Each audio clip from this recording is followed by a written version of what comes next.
Bonjour à tous, ici Adrien. Aujourd'hui on est le vendredi 22 décembre 2023 et dans cette vidéo nous allons parler de Zorin OS puisque la version 17 a été publiée il y a quelques jours. Et si je vous fais une vidéo sur Zorin OS, c'est surtout parce que certains d'entre vous qui me suivent utilisent Zorin OS ou conseillent Zorin OS dans leurs différents groupes d'utilisateurs de logiciels libres. Ainsi, vous allez pouvoir voir un peu ce qui vous attend avec cette nouvelle version. Alors pour rappel, Zorin OS ou Zorin OS, suivant comment vous prononcez le nom, c'est une distribution Linux qui est basée sur Ubuntu LTS et donc cette version 17 est basée sur la Ubuntu 22.04 LTS, qui va donc apporter un peu plus de modernité, aussi bien sous le capot que pour les applications qui sont fournies dans la distribution par rapport à la précédente version. Alors, comme d'habitude, je vous ai fait une petite machine virtuelle. Je vais vous montrer rapidement le processus d'installation qui en soi n'est pas super compliqué et qui n'a franchement pas changé depuis les dernières versions de Zorin OS, mais comme ça vous allez voir. Donc là vous pouvez bien sûr essayer le système sans l'installer ou l'installer directement. Donc là on va basculer directement sur l'installation de la distribution. Donc sur l'outil d'installation ici vous pouvez soit essayer Zorin OS, absolument ne rien changer sur l'ordinateur et tester la distribution. Nous, on va l'installer. Je passe pas énormément de temps sur l'outil d'installation puisque c'est le même depuis un bon moment, c'est le même que celui d'Ubuntu avec la sélection du clavier, la possibilité d'installer les mises à jour après l'installation dans la foulée, d'installer les logiciels tiers pour les cartes graphiques Nvidia, pour les cartes Wi-Fi, Broadcom, Realtek par exemple, et d'installer les codecs multimédia qui peuvent être soumis à licence. Donc ça, hop, je laisse tout ça par défaut. Au niveau du partitionnement, on va prendre le partitionnement automatique qui va tout effacer et installer Zorin OS sur la machine. Sinon, vous pouvez utiliser du LVM, du ZFS si ça vous chante. Nous, on fait l'install classique. L'idée, c'est vraiment de voir ce qu'il y a de beau dans cette Zorin OS version 17. Et pendant que ça s'installe, on a le temps de choisir notre fuseau horaire, de mettre notre nom, un nom pour la machine. Et voilà, donc après quelques minutes c'est installé, on va redémarrer et découvrir ensemble les petites nouveautés propres à Zorin OS 17. Et donc nous voilà sur l'écran de connexion qui n'est ni plus ni moins que GDM. Et en bas, vous avez donc la possibilité entre le Zorin Desktop, l'environnement de bureau modifié par Zorin OS, avec donc prise en charge de Wayland. Et si jamais ça ne fonctionne pas très bien, vous avez Zorin Desktop on Xorg qui vous permet de rebasculer avec le serveur d'affichage Xorg. Et on va arriver sur l'environnement de bureau. Voilà. Et donc, comme c'est le cas sur la plupart des distributions Linux actuellement, on a le petit écran de bienvenue qui s'active et qui va nous permettre de découvrir les fonctionnalités de Zorin OS si on ne les connaît pas. Donc on va juste commencer rapidement la visite. Vous voyez que ce petit écran nous explique que le menu pour lancer les applications, il est ici. Ok. On a la possibilité d'accéder aux Zorin Apparences pour changer l'apparence de l'environnement de bureau. On verra ça un petit peu plus tard. Ici, on a une détection de la machine virtuelle, donc on nous indique juste que les performances visuelles peuvent être un petit peu réduites, parce qu'on est dans ce cas-là. Si vous êtes sur une vraie machine, vous n'avez pas cet écran.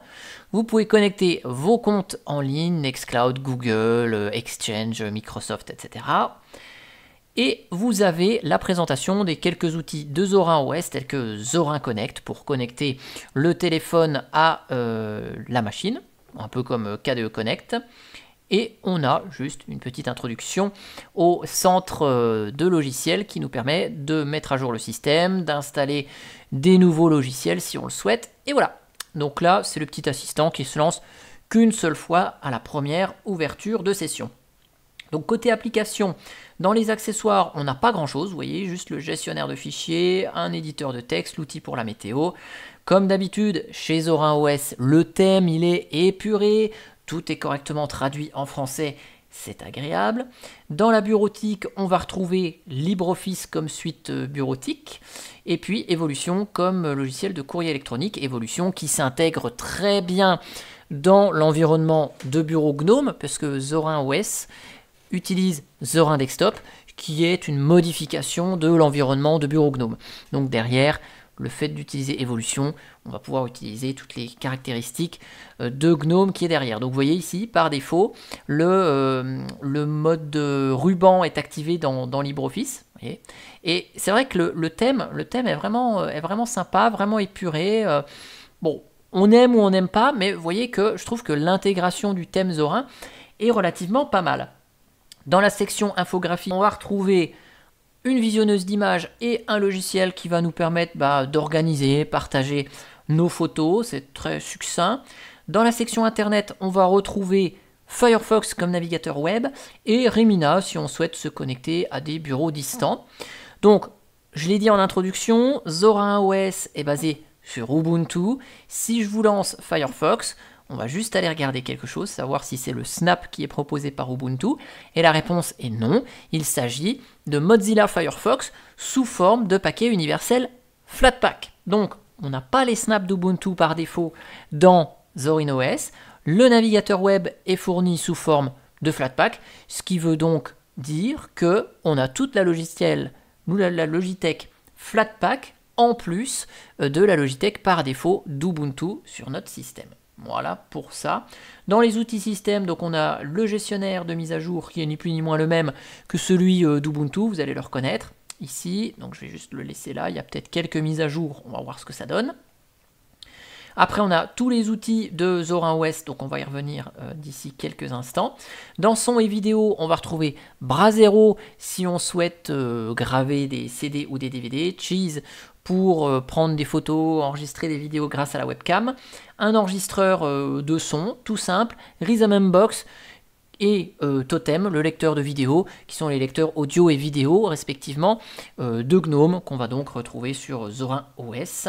Et on a quelques petits utilitaires qui nous sont fournis ici pour configurer le réseau, accéder aux journaux, au moniteur système, un outil pour numériser les documents si on a un scanner, un utilitaire pour faire des sauvegardes, le terminal, la visionneuse de documents PDF qui est présente ici.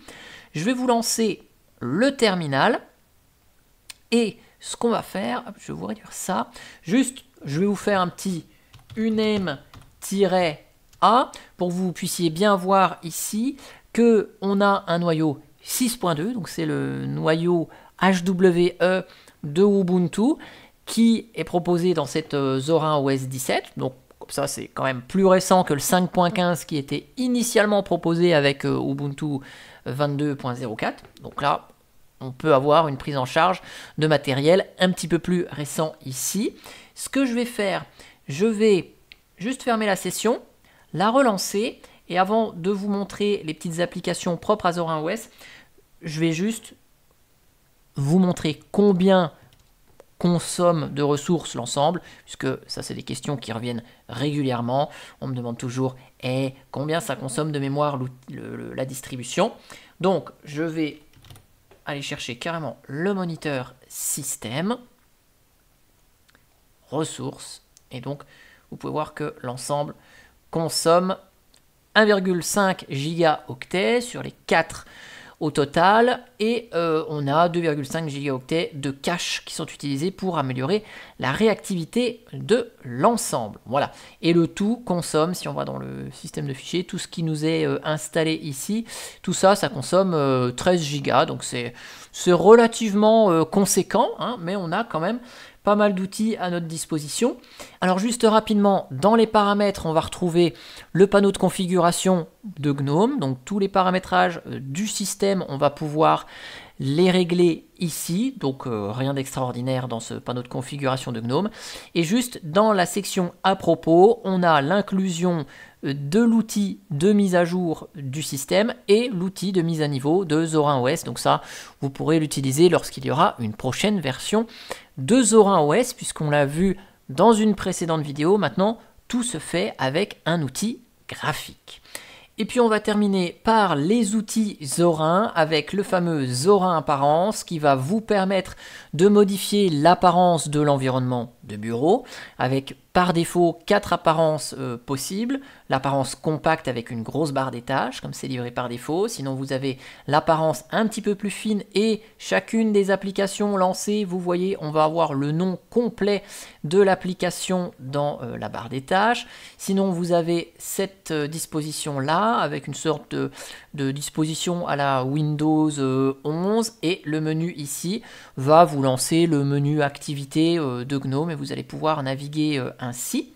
Et puis vous avez cette quatrième disposition qui vous met la barre en haut avec l'accès au menu activité, ce qu'on retrouve de manière un petit peu plus traditionnelle dans l'environnement de bureau GNOME. Vous avez la possibilité d'obtenir plus de thèmes de bureau qui sont fournis par Zorin OS en justement contribuant à la distribution et en les soutenant financièrement et en mettant un niveau vers Zorin OS Pro. Donc ça c'est leur modèle économique ici. Je vais revenir avec l'apparence initiale pour basculer dans la section thème. Donc là, vous avez la possibilité de paramétrer la prédominance des couleurs. Donc par défaut, c'est du bleu, mais vous avez le vert à votre disposition, le violet, le gris. Donc vous avez toutes ces dispositions là. Et puis, vous pouvez changer, soit vous mettre directement en mode sombre, soit vous avez le mode hybride qui va changer en fonction de l'heure, soit vous le mettez manuellement. Donc ici, on a le mode clair entre 6h du matin et 20h le soir, soit vous pouvez le mettre avec le lever et le coucher du soleil, ce qui vous demande évidemment d'activer les paramètres de localisation pour que l'outil puisse détecter où est-ce que vous êtes afin de vous mettre le bon thème en fonction du jour ou de la nuit. Donc là, je vais basculer sur le thème sombre pour relancer quelques applications et voir leur intégration avec le thème sombre. Donc là, par exemple, je vais relancer LibreOffice. Donc vous voyez, le Firefox sous forme de Flatpak, il est bien en thème sombre. Là, on a LibreOffice qui est avec le thème sombre. Voyez. Donc en tout cas, l'intégration des applications dans ce thème Zorin OS est relativement bien travaillée. Je ne suis pas sûr que ce soit le cas avec des applications Qt, mais on n'en a pas par défaut. Vous avez la possibilité d'activer des animations, mode gelé, qu'est-ce que c'est? Je pense que c'est ouais, ok, c'est les fenêtres qui bougent comme ça, c'est imbuvable, mais bon, certains aiment bien.